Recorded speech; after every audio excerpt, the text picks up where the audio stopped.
welcome to Challenging Women History Workshop for Lewisham's International Women's Day 2021.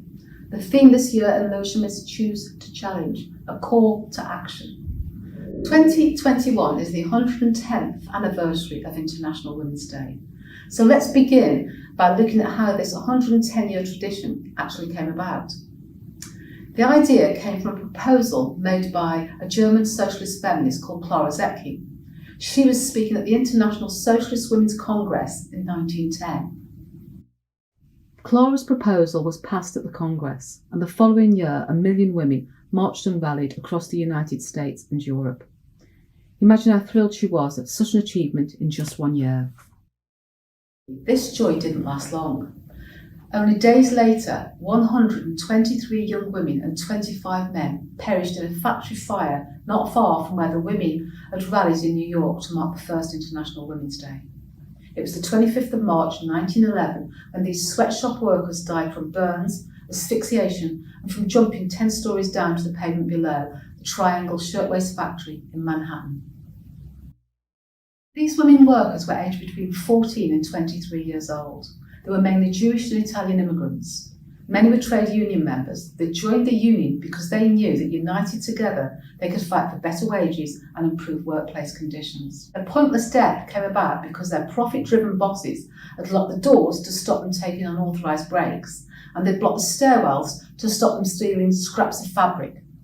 Profit for the few outweighed by far the lives of those workers. These women are now part of the fabric of International Women's Day. Unfortunately, so are the thousands who have died since due to dangerous work conditions. 100 years later, after the New York factory fire, 27 garment workers in a sweatshop in Bangladesh, making throwaway fashion for the West, died in a similar fire. Jumping 10 stories to the pavement, hundreds were injured. And you don't have to travel to Bangladesh to find sweatshops. Leicester, less than 100 miles from London, has been in the news recently because the garment factories there, producing clothes for the likes of Boohoo, have been flouting the COVID rules and putting workers' lives at risk. The overwhelming majority of the workers in these sweatshops are women, working for as little as £2 and £3 an hour in awful conditions. It's calculated that there are 250 million children working in sweatshops aged between 5 and 14 years old around the world today. Sweatshops defined by poor working conditions, dangerous working conditions, very low pay, long working hours, and traditionally they employ immigrant workers. Some sweatshops today are implicated in human trafficking, debt bondage, and modern-day slavery. Okay, so next we're off on a whistle-stop tour with Mary McArthur. She was a trade unionist, a socialist feminist, and an organiser of working class women. We can meet some of the women she mobilised and organised with and their fight back against sweatshop labour. Mary McArthur was a women's trade union organiser. She was the founder of the National Federation of Women Workers in 1906. She was also one of the co-founders of the Anti-Sweating League. She led campaigns against sweatshop labour and for changes in the law. She mobilised the lowest paid, most downtrodden women workers, giving them confidence and the tools to fight back and win. Over 2 decades, she organised tens of thousands of women, helping them to earn better pay and conditions in the workplace.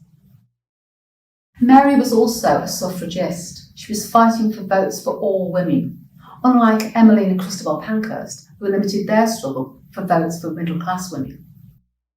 I'm now going to introduce you to 650 women. These women lived in Cradley Heath in Staffordshire. They were sweatshop workers working in appallingly dangerous conditions, with very few rights, little respect, and getting very low pay. These were the very women that Mary loved to work with. These women were chainmakers. They worked in small backyard forges, alone or in small groups, hammering chains from wrought iron rods, often with small children at their feet. The work was hard, dirty, and dangerous. And above all else, it was for rotten pay. There's one story of a grown-up son of a chainmaker recalling how his mother worked from 6 a.m. to 6 p.m. most days. There was one occasion where she crossed the yard of the house with the help of a local midwife. She gave birth. She returned to the forge a few hours later and continued to work till 10 p.m. These were the conditions of the chain-making women. They weren't working for pin money. Every penny that they earned counted to the survival of the family. Some of these women were members of the National Federation of Women Workers, the union that Mary had founded some years back.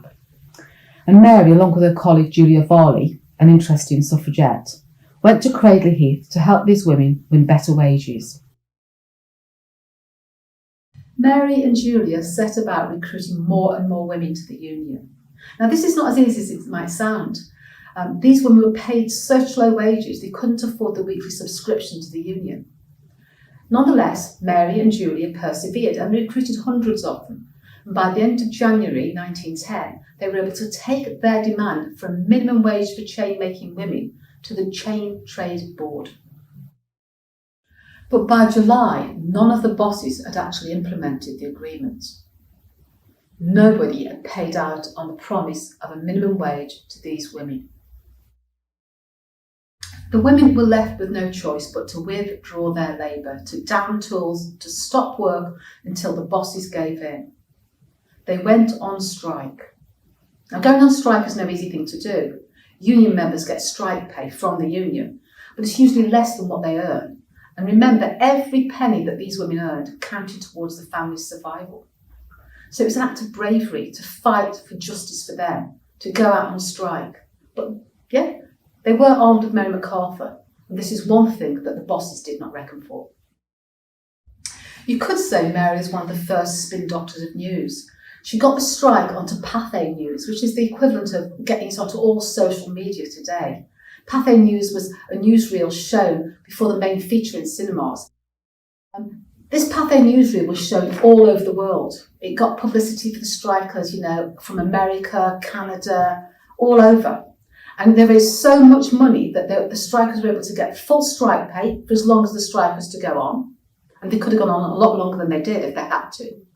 And there was so much money left over at the end that they were able to build a beautiful red brick arts and craft building that was an education centre for workers in Cradley Heath. The building still stands today.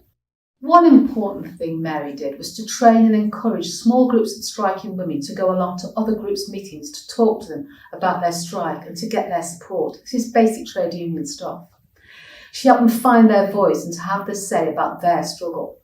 They spoke at trade union meetings, votes for women meetings, Labour Party meetings, that kind of thing. These women had little formal education, some were barely literate. The youngest striker was 14 years old, and the oldest striker was 79 years old.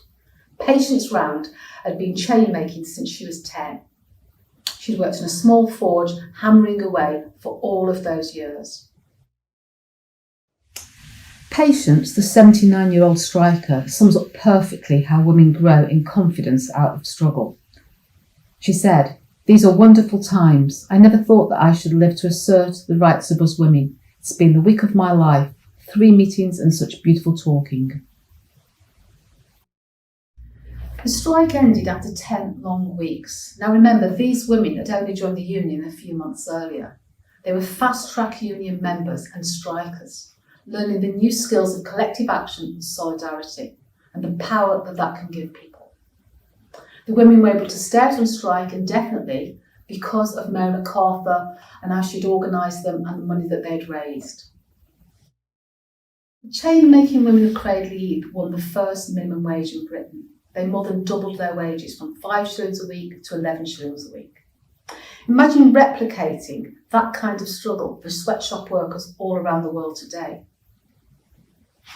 Mary organised thousands of women over 2 decades. In the summer of 1911 alone, she had more than 2,000 women involved in 20 concurrent strikes in Bermondsey and other bits of London. This period is known as the Great Unrest, and it's well worth researching if you're into challenging what's wrong with the world and how to put it right. Mary's legacy can be best summed up by saying she chose to challenge. She decided to have a go, to challenge injustice, to fight to right the wrong. That was the National Federation of Women Workers maxim. It's on their banners and badges. So let's make 2021 the year we choose to challenge. Sweatshop labour and throwaway fashion are a good place to start. But stop, take a look around you. There are plenty of challenges to choose from. The lesson from Mary McArthur is this: do it collectively, do it together, united, and show solidarity to those who need our support elsewhere. Right the wrong, choose the challenge. 2021 International Women's Day is the day you decided to choose the challenge.